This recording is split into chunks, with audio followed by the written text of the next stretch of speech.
Europa es un continente pequeño. Ocupa solamente el 2% de la superficie de la Tierra.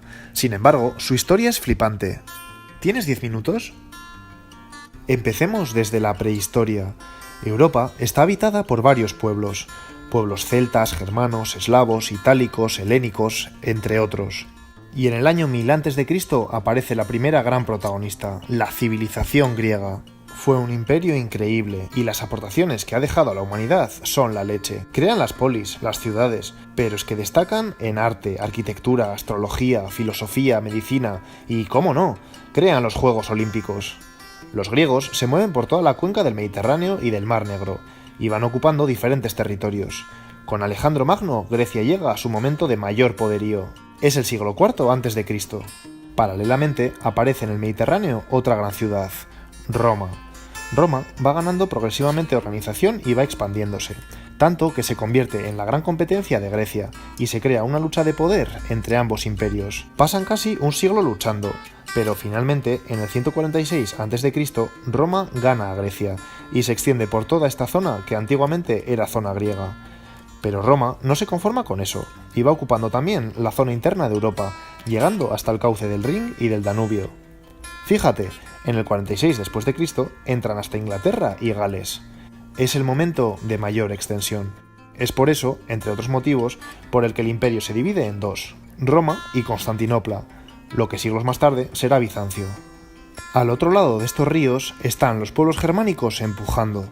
Durante siglos, Roma puede frenar su avance, pero en el siglo IV empieza a perder fuerza y la presión germana puede con ellos. A partir de ahora, los pueblos del norte empiezan a moverse y a extenderse por toda Europa, ocupando tierra romana. Destacan dos. Por el sur, los godos. Vienen desde aquí, saquean Roma y parte de ellos consiguen dominar la península ibérica. Por el norte, los francos, que van conquistando cada vez más y más terrenos hasta que se hacen con toda la Galia. Ambos pueblos pasan de ser seminómadas a vivir de la agricultura y ganadería.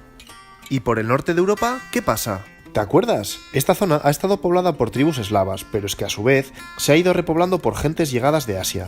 A finales del siglo IX, algunos de ellos crean el Rus o Estado de Kiev, en la actual Ucrania.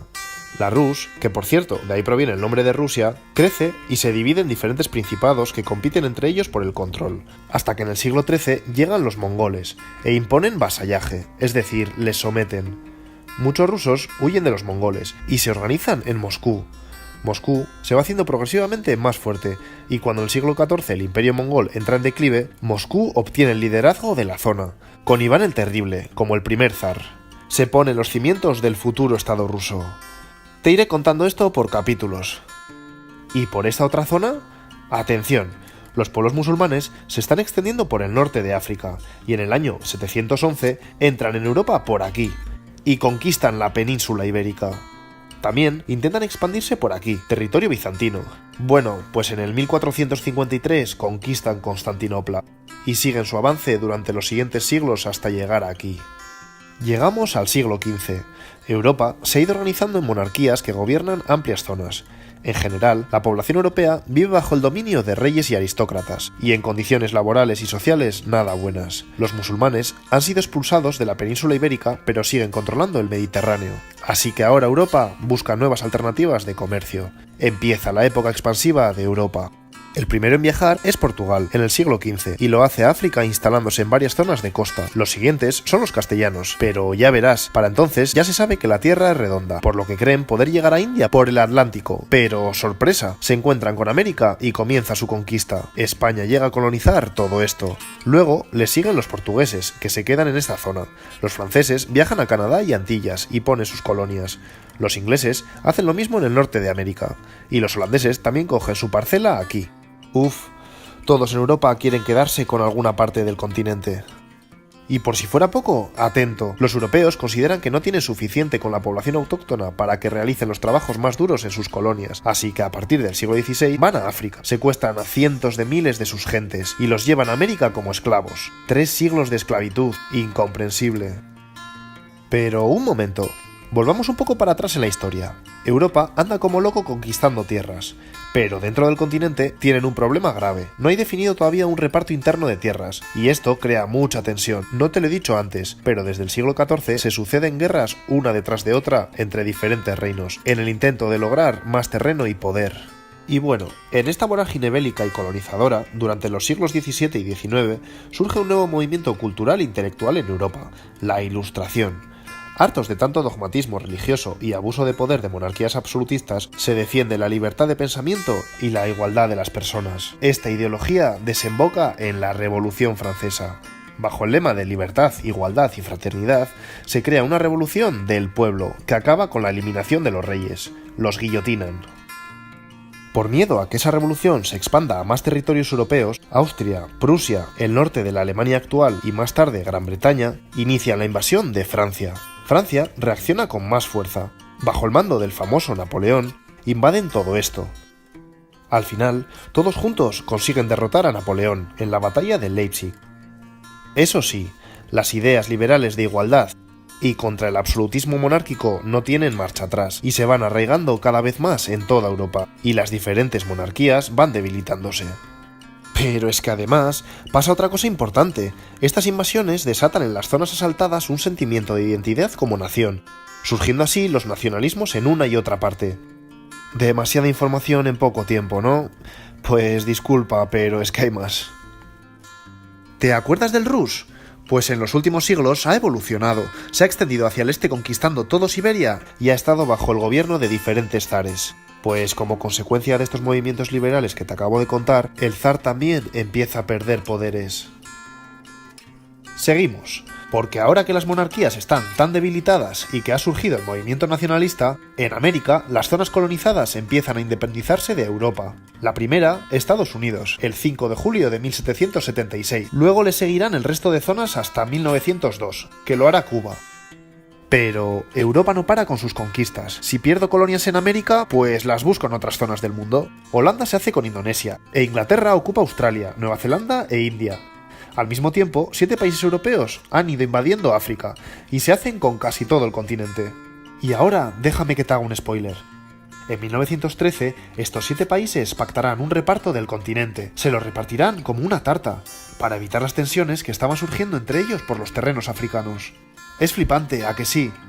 Estos otros países tardarán muchos años en independizarse. Siglo XX.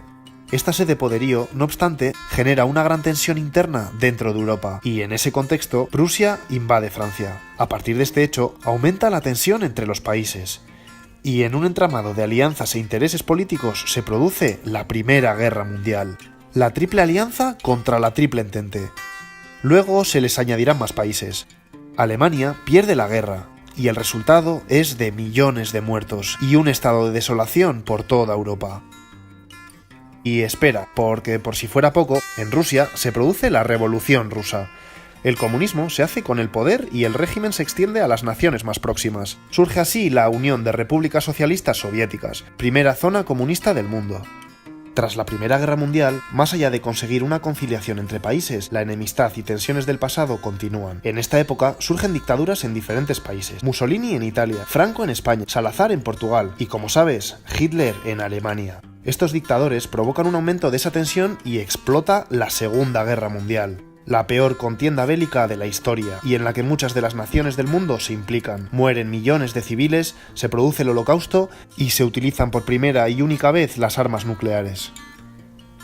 La terrible experiencia de las guerras mundiales hace reflexionar a Europa, y los diferentes estados deciden mejorar su relación para evitar más enfrentamientos. Primero, en 1958 se crea la Comunidad Económica Europea, y más tarde, en 1993, se constituye la Unión Europea. 28 países forman parte de la Unión Europea, a los que se les irán uniendo posteriormente otros. El 1 de enero de 1999 se introduce una moneda común para varios países de la Unión Europea, el euro. Mientras tanto, el régimen comunista de la URSS fracasa y en 1991 se disuelve. De esa manera, las diferentes repúblicas que controlaba quedan libres y surgen nuevos estados. Sucede algo similar en Yugoslavia. Tras varias guerras, se fragmenta en varias naciones. Ya ves, en un siglo, Europa pasa de tener 24 países a tener 50. El siglo XXI se caracteriza por una fuerte crisis económica, por una situación de inquietud y temor producido por los violentos atentados del terrorismo islamista en varias ciudades europeas, y por un masivo movimiento de inmigración desde países que se encuentran en situación de pobreza y tensión bélica. Hemos llegado a la actualidad.